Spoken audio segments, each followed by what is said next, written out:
Hello and welcome to the knowledge source. Project 17A के under frigate INS Himgiri launch हो गई है yesterday. और इसके बाद इस सेशन में हम डिस्कस करेंगे आईएनएस हिमगिरी क्या है, इसके फ्रिगेट के बारे में डिस्कस करेंगे और इसके बाद हम एक ओल्ड डिबेट देखेंगे कि क्या इंडिया को न्यू एयरक्राफ्ट चाहिए या सबमरीन की ज़रूरत है। तो इस पे भी हम थोड़ा फोकस करेंगे। तो चलिए स्टार्ट करते हैं इस सेशन को। स्टार्ट करने से पहले मैं आपको बता दूं, आप हमारे टेलीग्राम चैनल और फेसबुक चैनल पे आके हमसे जुड़ सकते हैं। इसकी लिंक डिस्क्रिप्शन में दी हुई है। सो देखिए, एक state of the art guided missile जो कि स्टेल्थ फ्रिगेट जो जिसे अभी हम बोलते हैं, उसके अंडर इंडिया डेवलप कर रहा है डिफरेंट फ्रिगेट्स। तो उसी के अंडर ये प्रोजेक्ट 17 के अंडर ये पूरी फ्रिगेट्स जो भी बन रही है, जिसके अंडर ये हिमगिरी है, उसको लॉन्च कर दिया गया है। और इसको अभी 2022 से 2025 के बीच में इसे कमीशन किया जाएगा। और अभी के लिए बात करूं तो ये लॉन्च होने के बाद भी इसकी वेरियस इसकी कैपेबिलिटीज़, इसकी प्रोजेक्ट और कितनी अच्छे से वर्क कर सकती है, इसकी कैपेबिलिटीज़ की अराउंड, और इसकी जो मारक क्षमता हम जिसे बोलते हैं, यानी कि कितने दूर तक इसके इम्पैक्ट हो सकता है, या फिर अगर मैं बोलूँ कि एनिमी को किस तरीके से हैंडल कर सकता है, ये सब कुछ इसका ट्रायल बेसिस होगा अभी। सो अगर मैं बात करूँ, ये जो नीलगिरी क्लास, ये जो लीड शिप है, जो कि फर्स्ट मेजर वारशिप है जो कि डीकमीशन किया गया था इंडिया में, और ये जो एक नेम्ड जो है, ये हिल रेंज जो पूरे इंडिया में है, डिफरेंट हिल रेंजेस, उनके बेस्ड पे ये पूरा फ्रिगेट बन रहा है। सो अभी हम डिस्कस करते हैं कि ये जो फ्रिगेट है वो क्या होता है। देखिए, ये फ्रिगेट है, ये है आईएनएस तलवार, ठीक है। ये आईएनएस तलवार फ्रिगेट है। तो अब डिस्कस करते हैं हम कि फ्रिगेट क्या होता है। देखिए, फ्रिगेट जो होता है ये वारशिप बेसिकली होता है, लेकिन इसमें क्या होता है कि इसका मेजर जो अगर बोलो इसका इम्पैक्ट या फिर जो बेनिफिट होता है डिफरेंट कंट्रीज को, इसकी जो साइज और रोल होता है, पहले 17th सेंचुरी में इसका मेजर इम्पैक्ट था कि इसको ये स्पीड और मैन्युवरेबिलिटी के लिए जाना जाता था। यानी कि अगर डीप सी में किसी कंट्री को वहां पे जाकर अटैक करना है तो इसके लिए, क्योंकि इसकी इसकी स्पीड बहुत अच्छी थी, इसकी रेंज बहुत अच्छी थी, तो इसके चलते इसे डीप सी में भी डिप्लॉयड किया जाता था। लेकिन अभी मॉडर्न टाइम्स में इसकी जो नीड है या फिर रिक्वायरमेंट है वो डिफरेंट कंट्रीज की वो चेंज हो चुकी है। सो अगर ये फ्रिगेट के बारे में बात करें कि अभी की सिचुएशन ये है कि ये जो फ्रिगेट है इसको यूज किया जाता है टू प्रोटेक्ट अदर वारशिप, जो भी हमारे लड़ाकू जहाज होते हैं उनको बचाने के लिए ये फ्रिगेट को डिप्लॉयड किया जाता है, ठीक है। तो ये स्पेशली एक गार्ड के रूप में काम करता है। अगर मैं बात करूँ, ये एक एंटी सबमरीन वारफेयर सिस्टम है, जहाँ पे इसके कम्बाट्स जो बोल रहे हो या फिर कम्बैटिंग कैपेबिलिटीज़ या फिर जो भी इसकी टेक्नोलॉजी है वो स्टेट ऑफ आर्ट टेक्नोलॉजी इसमें रहती है। और इंडिया इसमें ये फ्रिगेट जो है वो बना रहा है, बहुत अराउंड 7 के अराउंड बना रहा है अभी जो प्रोजेक्ट 17 के अंडर। तो जैसे मैंने आपको बताया, ये है फ्रिगेट तलवार, जो कि अभी इंडिया में इसकी डिप्लॉयमेंट हो चुकी है और ये वर्क कर रहा है। सो अगर हम बात करते हैं कि आईएनएस हिमगिरी जो अभी लॉन्च हुआ है वो किस तरीके से वर्क करेगी या क्या है, तो देखिए, आईएनएस हिमगिरी है, ये फॉलो अप प्रोजेक्ट 78 जो स्टार्ट हुआ था, जो कि शिवालिक क्लास की जो फ्रिगेट बनानी थी, उसके अंडर ये दूसरी ये ऐसी फ्रिगेट है जो कि लॉन्च हुई है, यस्टरडे ये लॉन्च हुई है। और अगर मैं बात करूँ, ये एक फर्स्ट ऑफ 3 सच प्रोजेक्ट जो है, जो कि 17A, जो कि P17A क्लास जो बोलते हैं, एडवांस्ड स्टेल्थ वारशिप, इसके अंडर ये बिल्डअप किया गया है। इसकी जो आर्म फोर्सेज बात करूं मैं, तो ये जीआरएस मझगांव डॉक जो है गुजरात में, उसके थ्रू ये बनाया जा रहा है। लेकिन अगर और अदर शिप्स में बात करूं, इसके बाद जो ये फ्रिगेट जो बनाया जा रहा है, इसमें ये जो भी नेम्स दिए गए हैं वो हमारी शिवालिक रेंज की जो भी हिल्स हैं उनके बेसिस पे ये नेम दिया गया है, जिसमें कि नाम आप देख सकते हैं, शिवालिक हो गया, हिमगिरी हो गया, नीलगिरी हो गया, फिर तारागिरी, उदयगिरी। इसके बाद ऐसे अभी डिस्कस करेंगे हम।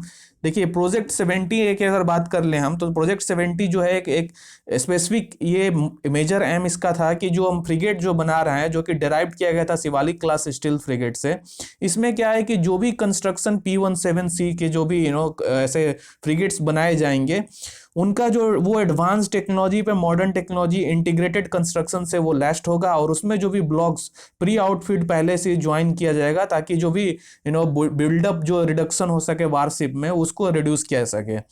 इसके बाद का बात करूं, अगर मैं, ये P17 है जो क्लास फ्रिगेट है, उसको इंडिजिनली बिल्ड किया जा रहा है, मतलब कि ये भारत में ही बिल्ड किया जा रहा है अपने आप ही, मतलब किसी और कंट्री से विदाउट हेल्प इंडिया खुद से ये बना रहा है।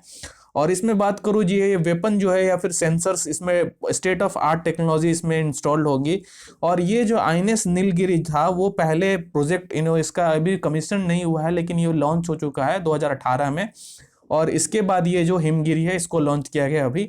अगर मैं बात करूँ आईएनएस नीलगिरी की, उसकी भी ट्रायल अभी चल रही है।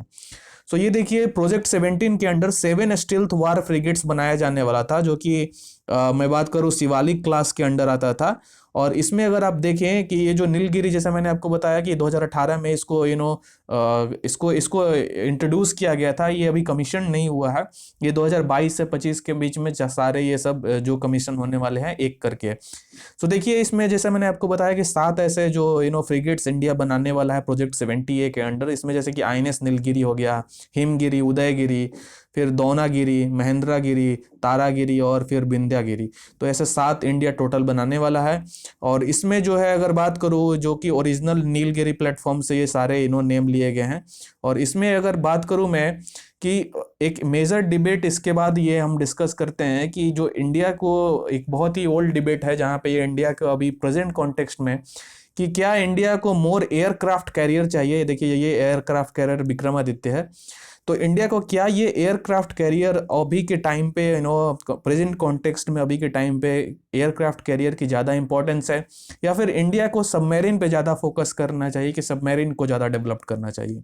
तो देखिए ये हम डिस्कस करते हैं। देखिए सबसे पहले तो आपको ये देखना है कि जो एयरक्राफ्ट कैरियर अगर और सबमरीन दोनों की अपनी एडवांटेजेस हैं और डिसएडवांटेजेस हैं। सो अगर मैं बात करूं नेवल वारफेयर में, इंडिया को हम ऐसा नहीं बोल सकते हैं कि नेवी को अभी नया एयर विंग के सिस्टम की जरूरत नहीं है। तो इसमें एयर विंग की अगर और ज़रूरत है किसी, अगर इंडिया के कॉन्टेक्स्ट में हम बात करें, तो इसमें एयरक्राफ्ट कैरियर है बहुत ही इंपॉर्टेंट रोल प्ले करता है। सो अगर इसके लिए टोटल ये डिबेट जानने के लिए आपको थोड़ा सा पहले जाना पड़ेगा। 1961 में इंडिया सबसे पहले उस समय लॉन्च किया था अपना विक्रांत लॉन्च किया था, जो कि एक एयरक्राफ्ट कैरियर था। और उस समय जब ये फर्स्ट एशियन पावर था जो कि किसी कंट्री के पास एयरक्राफ्ट कैरियर हो, तो उस समय जब ये लॉन्च किया गया, इसके बाद अराउंड लास्ट 30-40 साल तक ये एयरक्राफ्ट कैरियर जो अपना बहुत ही बेहतरीन वर्क किया।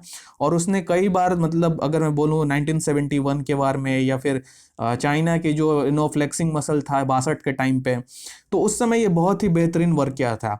लेकिन अभी की अगर प्रेजेंट कॉन्टेक्स्ट में देखें तो ये सिचुएशन सारा चेंज हो चुका है। क्योंकि अगर चाइना के बारे में देखें हम, तो चाइना जो है अपना एयरक्राफ्ट कैरियर जो है वो यूज़ कर रहा है, और इसके साथ साथ एक दूसरा एयरक्राफ्ट कैरियर है वो उसको डेवलपमेंट प्रोसेस में है, और 2 और एयरक्राफ्ट जो है वो उसको बनाने के लिए वो पूरा अभी उस पर फोकस्ड किया हुआ है। तो इस सिचुएशन में इंडिया को एक और एयरक्राफ्ट ज़रूरत पड़ रही है, क्योंकि एक एयरक्राफ्ट से टोटली वो मैनेज नहीं कर पा रहा है इंडियन ओशियन में।